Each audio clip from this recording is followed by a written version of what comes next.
Hey, salut tout le monde, ici Léon. Comme vous avez pu le voir dans la miniature, on va poursuivre ma petite série traitant des poissons idéaux pour débuter dans l'aquariophilie. Avant toute chose, j'ai quelques précisions à énoncer. La première, c'est que les poissons énumérés ne sont absolument pas classés dans un ordre précis. La seconde, c'est que je donnerai uniquement les éléments essentiels concernant ça maintenant sans trop aller dans les détails.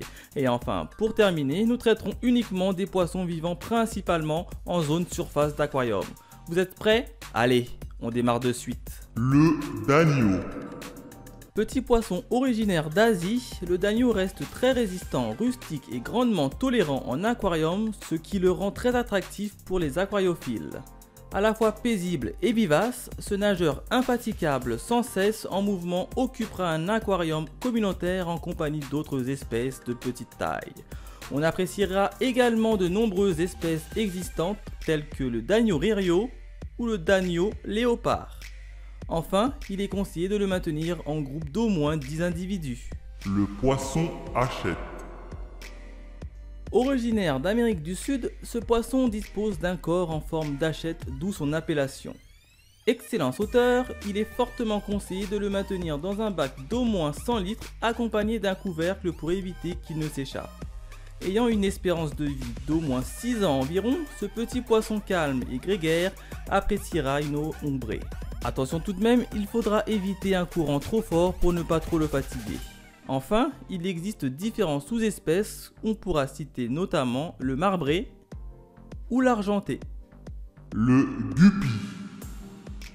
Poisson populaire et extrêmement apprécié, c'est un excellent choix pour l'aquariophile débutant comme pour le passionné qui se lancera dans la sélection pour produire des individus toujours plus éclatants. Originaire d'Amérique du Sud, le Guppy a la particularité d'être l'une des espèces les plus prolifiques. Il conviendra donc d'avoir un bac en conséquence. Existant sous plusieurs sous-espèces et coloris, il rajoutera une touche de couleur et de gaieté dans votre bac. A noter qu'il conviendra de le maintenir en respectant la proportionnalité d'un mâle pour 3 femelles afin d'éviter que le mâle épuise les femelles. Le Gourami miel. Originaire d'Asie, on peut le retrouver proche du Népal, du Manipur ou du Bangladesh. Devenu très populaire, il est à la fois beau et facile à maintenir. Étant l'un des plus petits gouramis, il peut donc vivre dans de petits volumes comparés à ses cousins sans toutefois être en dessous de 60 litres.